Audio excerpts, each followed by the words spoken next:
नानि नोंनि मुङा मा? देजल ब्रह्म। नैबे NTPC आवहाय मा फोरोंथाय होनाय जादों नोंसोर? गेलेनाय, मेथाइ खननाय, मोसानाय, कम्पिउटार, ब्याम खालामनाय, ताइक्वान्ड' बेयाव गासिखौबो फोरोंदों। बेसे गोबाव जाखो नोंसोरो बेयाव? जों बाहाय जुलाइनि 3 तारिखआव फैदों। बबेनि नोङो? बर' फिसाखाथि। मा रोंखो नोङो बेयाव फोरोंथाय लानानै? बेयाव आं फोरोंथाय लानानै गासैखौबो रोंबायानो एसे। मा थाखोआव फरायो? 6।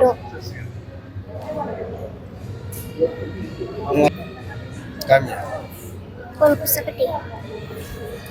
बेयाव मा जादों मिथिगौ ना?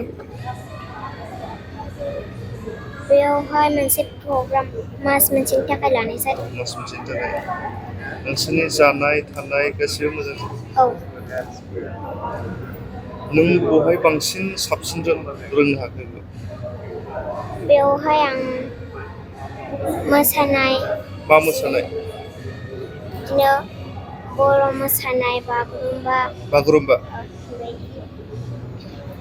न'आव थाङाखै नों बेयाव फैजेननायनिफ्राय? ओहो। गोसोखाङाखै नों? ओहो। मा बाबामोना नायफैया? नायफैदों। नोंजों लोगोसे सोर दङ आरो? आंजों लोगोसे न'आव? बेयावहाय फोरोंगिरि आरो जोंखौ नायग्रा आरो आंनि लोगोफोर दं। माबायदि मोनदों नों फैनानै? मोजां मोनदों। मा स्कुलाव फरायो नोङो? दैमु एम इ स्कुल। न'आव थांफिननो गोसो जायाखै? बेयावनो थाबाय थानोसो गोसो जादों? औ। मा जानो लुबैयो उनाव देरनानै? फोरोंगिरि। मा मिडियामाव फरायो? बर'। स्निग्धा राय। ক'ত পঢ়াইছে? জৰেগাৰ পৰা। কি শিকালে ইয়াত? ইয়াত ব্যায়াম আৰু পঢ়া শুনা, খেলা ধূলা, নাচ গান, য়োগা বহুত শিকাইছে। কোনটো বেছি ভাল পাইছো? কোনটো বেছি ভাল পাইছো? য়োগা। কিমান দিন হ'ল ইয়াত থাকা? ইয়াতে এমাহ মান। ঘৰত যাব মন হোৱা নাই? কিমান ক্লাছত পঢ়িছা? ক্লাছ 6।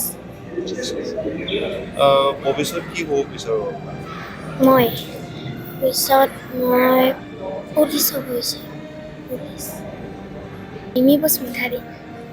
बेयाव मानि थाखाय फैदों नोंसोर? मा सोलोंखो नोंसोर? मोसानाय, ओमफ्राय लेखा फोरोंनाय, ओमफ्राय मेथाइ खननाय, ब्याम खालामनाय, ताइक्वान्ड' गेलेनाय फोरोंदों। माबायदि सोलोंनो हाखो? मोजाङैनो सोलोंनो हादों। बेसे गोबाव जाखो? गोबाव जाबाय। मा थाखोआव फरायो? आं थाखो 2आव फरायो। सालाकाथि एम इ स्कुल। मोजां मोनदों।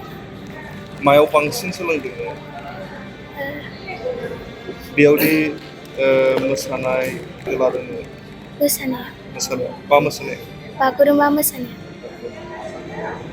मोजां मोनदों मोसानानै? औ। सिगाङाव रोङामोन? रोङो।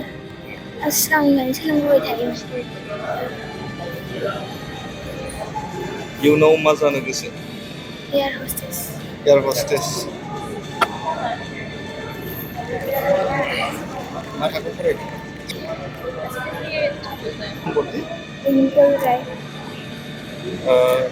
এতিয়া কি শিকালে আৰু কি পাৰফৰ্মেন্স শিকালে?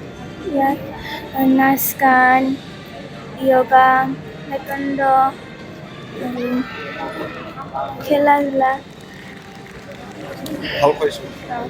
ক'ৰ পৰা আহিছে? জৰেগাৰ পৰা আহিছে। ক্লাছত পঢ়া? 6ত। কিমান দিন হ'ল ইয়াত? 1 মাহ হ'ল।